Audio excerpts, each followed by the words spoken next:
The fork froze midair.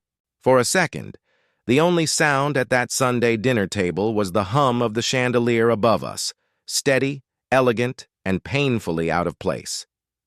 My sister's little boy had just kicked the chair beside him and said, with the confidence only ignorance can give, "Servants don't sit with us." Everyone laughed awkwardly, thinking it was just a childish joke. But my heart didn't laugh. It remembered. It remembered the nights I stayed awake for his mother, my sister when she couldn't feed herself, let alone her child. Funny, isn't it? You raise someone else's kid like your own, and one day that same child tells you where you don't belong. I didn't say a word. I just smiled the kind of smile that hides a lifetime of irony. Because here's what no one at that polished oak table knew. The house they were sitting in, the food they were eating, the bills they bragged about paying, all of it had once been in my name. And the woman they now called help? Well, she was the same woman who once signed my sister's paychecks. But I guess life has a wicked sense of humor. It gives you everything, then takes it back just to see if you'll break or rebuild. You want to know how I got here? How the woman who once owned the house ended up serving drinks in it? And why that one innocent line from a child felt like both a knife and a wake-up call? Let's rewind, before the dinner, before the silence, before the secret I never meant to keep. Because what happened at that table wasn't just about arrogance. It was about memory, family, and the things we bury so deep they end up growing roots in our lives. So buckle up, because this story, it's not about revenge. It's about rediscovery. About how one cruel word brought back everything I had lost, and the truth I had tried so hard to forget. This is where it all started to turn. The night that little boy kicked the chair was the night I stopped being silent. Welcome, story lovers. From where are you watching? Drop your city name in the comments. Let's see how far this story travels. I wasn't always the woman who served drinks at someone else's table. Once upon a time, that table belonged to me. I grew up in a quiet town where people knew each other's business before breakfast. My mother ran a small bakery out of our kitchen. Cinnamon rolls in the morning, banana bread by noon. My sister Melissa was the talkative one. She dreamed in colors, always chasing the next big thing. I was quieter, the type who made lists and backup plans. Where she wanted applause, I wanted stability. Our father wasn't around long enough for either of us to remember him. Mom used to say he left when the oven broke down, and so did her heart. But we managed. We had each other. I helped Mom with bills while Melissa painted signs for her imaginary art studio. When I turned 17, I got a scholarship to study business management. I still remember the day that letter came, smelling like ink and possibility. I was going to build something real, something lasting. Melissa hugged me, tears in her eyes, and said, "One day, you'll own the whole town." Funny thing is, for a little while I almost did. By 28, I was running a small but thriving catering company. Weddings, fundraisers, corporate events, you name it.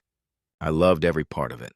The scent of rosemary butter, the rhythm of silverware, the satisfaction of people leaving happy. I hired single moms, students, retirees, anyone who needed a chance. And yes, one of them was my sister, Melissa.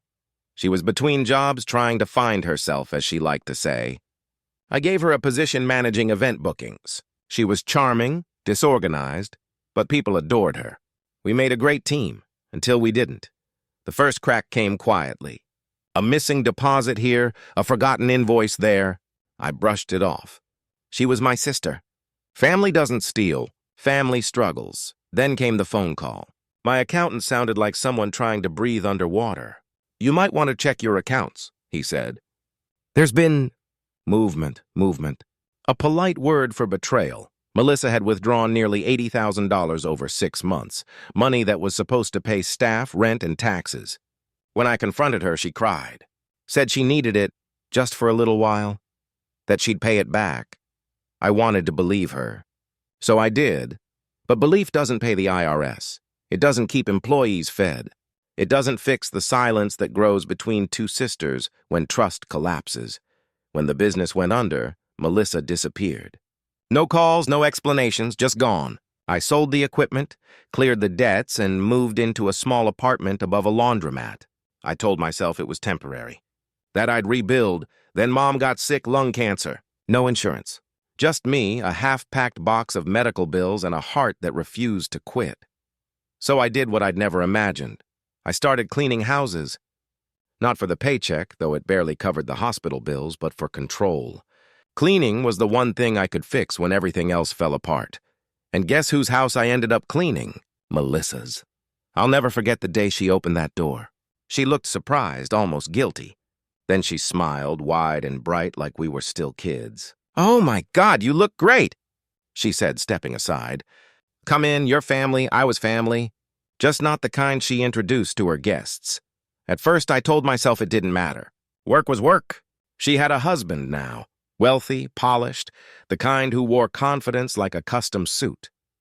They had a big house in the suburbs, 2 kids, and a lifestyle that screamed comfort. I cleaned quietly, efficiently, like I used to run my business. Except now, no one noticed. I dusted the picture frames that held our childhood photos. I ironed the shirts her husband wore to meetings. I packed the school lunches her kids left half-eaten. Sometimes I'd hear Melissa on the phone, laughing, telling her friends about her house help. She never mentioned my name. Maybe it was pride. Maybe it was shame. Maybe both. But even then, I couldn't hate her. Hate is easy. Love, even when it's bruised, takes work. I stayed because Mom still asked about her. Because family, no matter how broken, still feels like home when the world forgets you. After Mom passed, I kept working for Melissa. It was steady money, and I told myself dignity isn't in what you do. It's in how you do it. But sometimes, when I'd walk past the mirror with a basket of laundry, I barely recognized the woman staring back. The eyes were the same. The hands were the same. But the light, the one that once dreamed of building empires, had dimmed until that Sunday dinner, when her son looked at me with those cold, thoughtless eyes and said I didn't belong. He didn't know he was just repeating the lesson the adults had already taught him. He didn't know his mother once wore my uniform. And that the woman he called servant was the reason his family had a roof over their heads.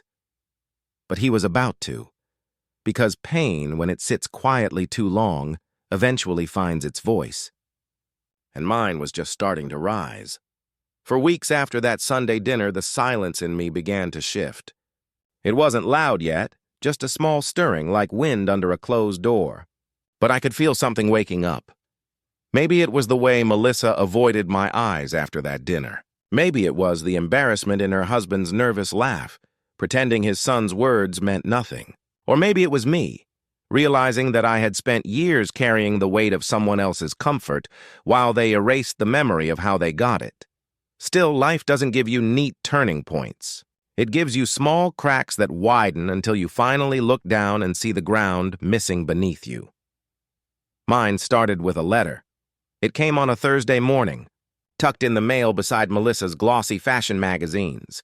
A formal envelope addressed to her, but the sender's name stopped me cold. Carter & Wells Financial Auditors. The same firm that used to handle my catering company's accounts. Back before everything went under, I shouldn't have cared. But curiosity is a stubborn thing. It doesn't die just because your pride does. So later that day, while organizing paperwork in her office, I noticed the letter lying open on her desk.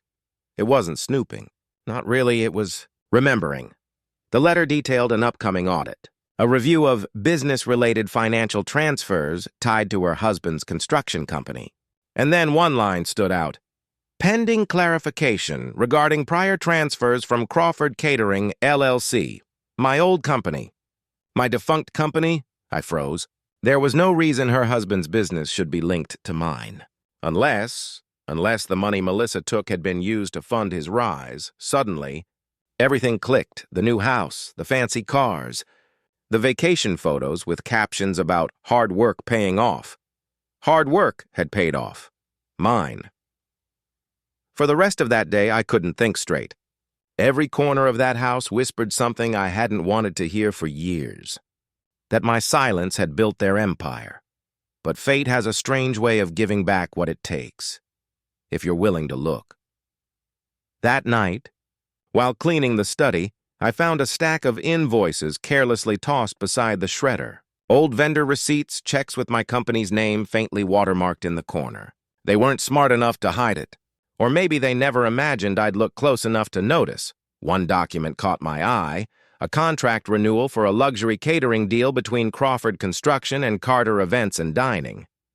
My old business name, except it wasn't mine anymore. The address was different. The owner listed? Melissa Crawford. She had taken my company's name, rebuilt it with my old contacts, and rebranded it as her own. The irony was cruel. The woman who once cried over eviction papers had stolen not just my savings, but my identity. That night, I couldn't sleep. I stared at the ceiling in my small apartment, the hum of the old fan matching the rhythm of my thoughts. For years, I told myself forgiveness was strength. But sometimes forgiveness is just another form of fear. I didn't want revenge. I wanted truth. Because truth, when it finally comes out, has a way of burning everything fake to ash. The next morning, I met someone who unknowingly became the spark I needed. Her name was Sandra, one of the other domestic workers who cleaned houses in the same neighborhood. She was sharp, funny, and had a mouth that could slice through hypocrisy like a knife through butter. Over coffee, she told me how Melissa had recently pitched her new catering company for a high-end charity event downtown. Sandra laughed. You should have heard her brag, honey. Acting like she invented hospitality itself. Something inside me broke, and then solidified. I asked Sandra to get me the event flyer. When she handed it to me, I stared at the bold embossed logo, Carter Events and Dining. My name, my dream, my work, her brand. Sandra looked at me, confused. You okay? I smiled. A small, tired smile. Yeah, I said. Just remembering who I used to be. That night, I dug through my old storage box, the one I hadn't opened in years. Inside were pieces of my old life, photos of my catering team, faded invoices, a letter from the city recognizing me for outstanding local business leadership. At the bottom lay my original business registration papers. Carter Events and Dining, owner Evelyn Carter. My name, my signature, my proof, and for the first time in years I didn't feel small. I felt alive. I made a plan, not out of anger but out of necessity. If Melissa could rebuild my business under her name, I could reclaim it under mine. I started small, freelancing as a private event coordinator for small local gatherings. Sandra helped spread the word. Within weeks, I was booking gigs again. Modest, but honest. Word travels fast in social circles, especially when your sister is pretending to be you. 2 months later, Melissa's husband's company got flagged for financial irregularities. The audit had begun. Melissa called me one afternoon, her voice trembling, asking if I had seen the auditor's letter she might have misplaced. I said yes, calmly. Her silence told me she knew I knew. Then came the night of the charity gala, the event her company was catering. The same one she had stolen from my old client list. Sandra got me an invitation. When I walked into that ballroom, hair tied, dressed simple, confidence steady, no one recognized me at first. But people always remember authenticity, and the old clients, they saw it right away. Evelyn Carter? One of them said, stunned. I thought you left the business. I smiled. Not quite. Just cleaning up for a while. Melissa's face paled when she spotted me near the buffet table. Her lips parted, but no words came. Her husband's business partner was standing right beside her. And behind them, the lead auditor from Carter and Wells. I didn't need to do anything dramatic. I just stood there, calm, unbothered, reclaiming space that had always been mine, because sometimes power doesn't need to shout. It just needs to stand tall and let truth echo louder than lies.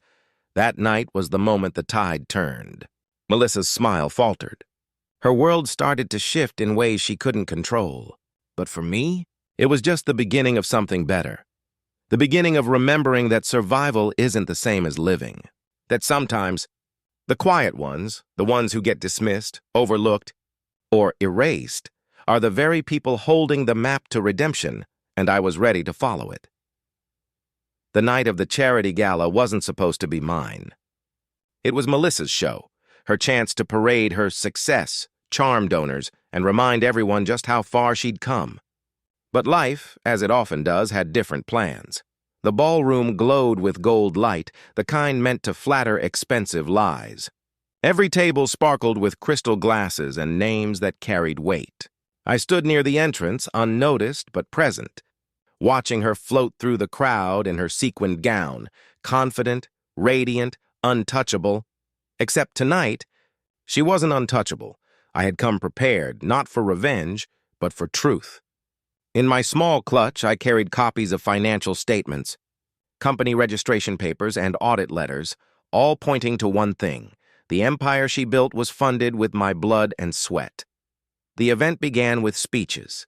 Her husband boasted about integrity, hard work, and the importance of family values. Melissa stood beside him, smiling like she believed it. Then, halfway through dinner, the master of ceremonies announced the evening's highlight. A tribute to the incredible woman behind Carter Events and Dining, our own Melissa Crawford. Applause thundered. Cameras flashed. She took the stage, graceful as ever, her voice trembling with emotion as she thanked her mentors and inspiration. But as she spoke, I noticed something in the crowd. The lead auditor from Carter & Wells. He was talking quietly to two men near the stage, holding a thick folder.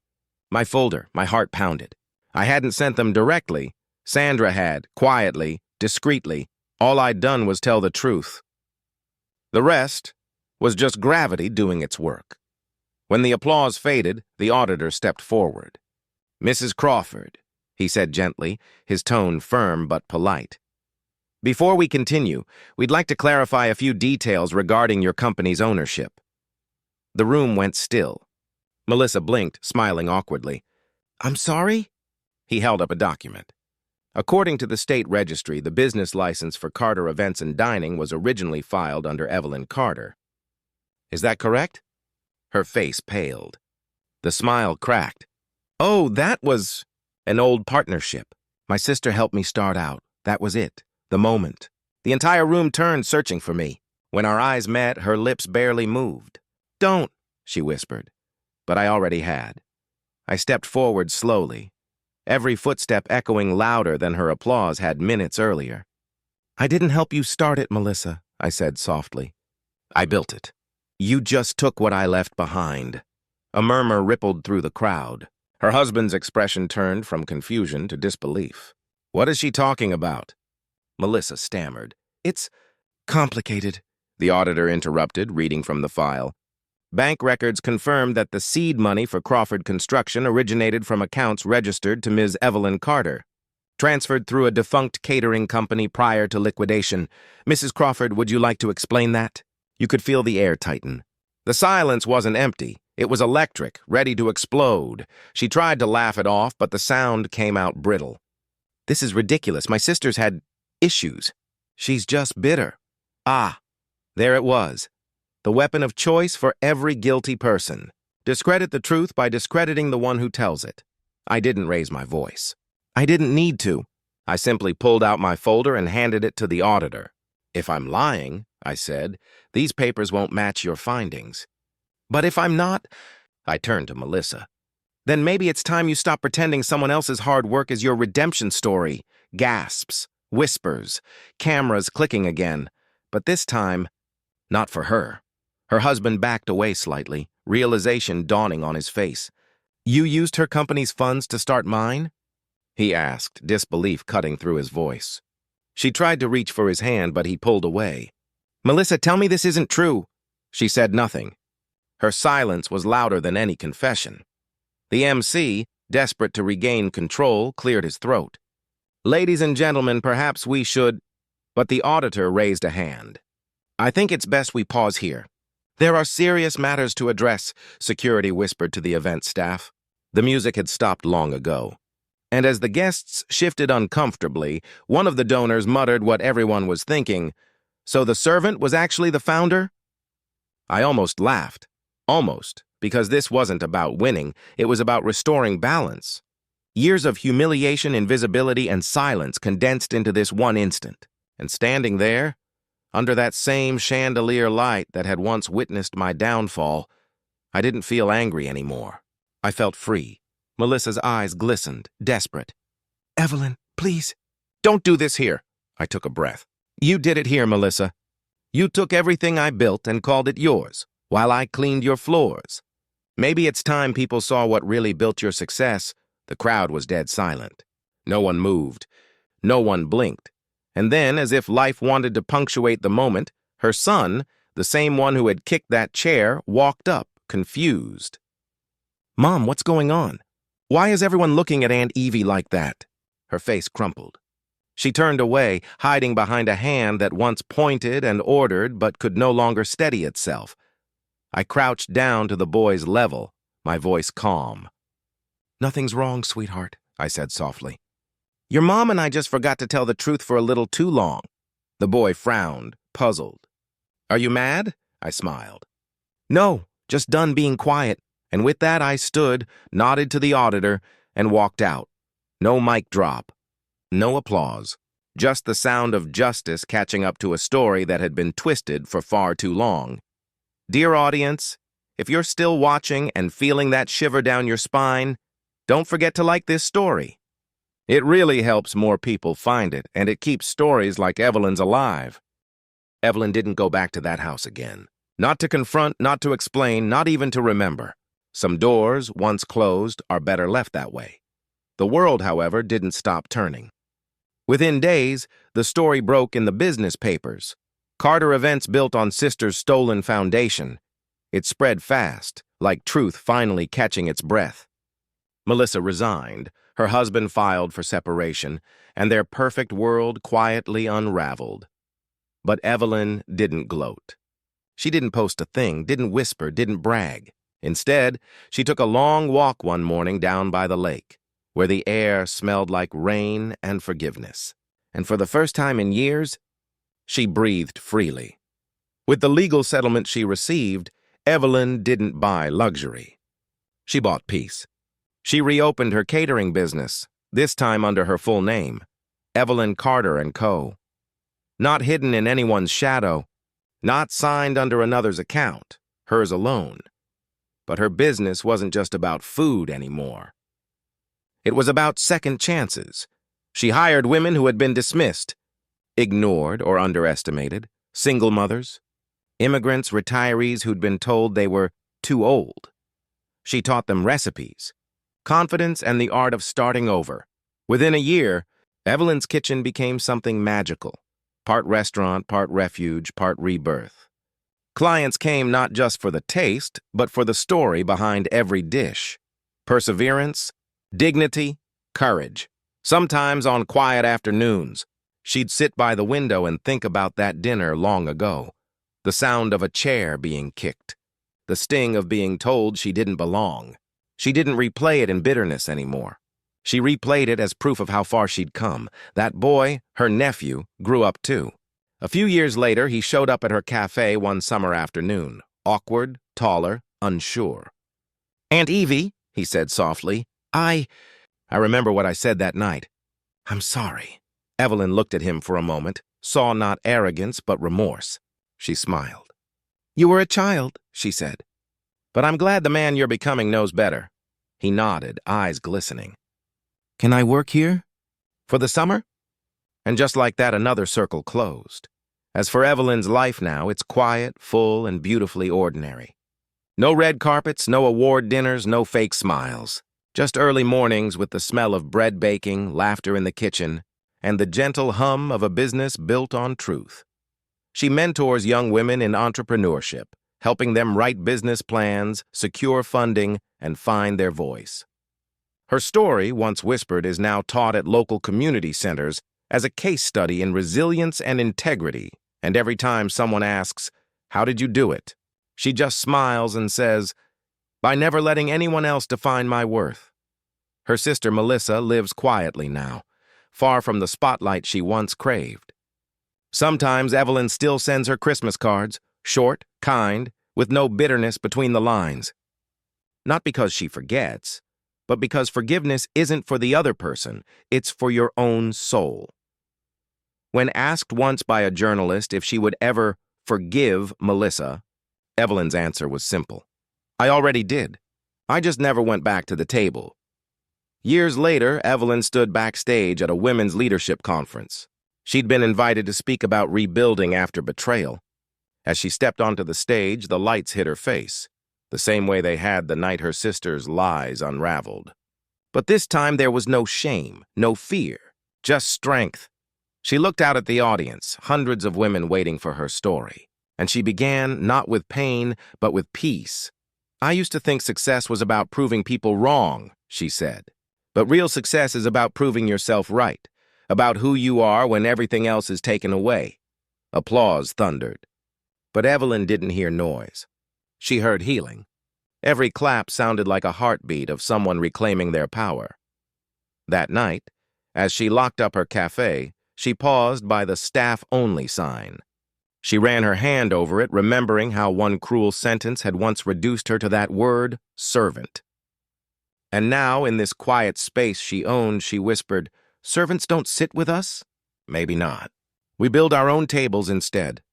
Then she turned off the lights, stepped into the night air, and smiled at the stars, each one a reminder that even in darkness, you can shine on your own. Thanks for watching. If Evelyn's story touched you, like this video and subscribe for more powerful tales of resilience and redemption every week. Because every servant, every silence, every scar has a story worth telling.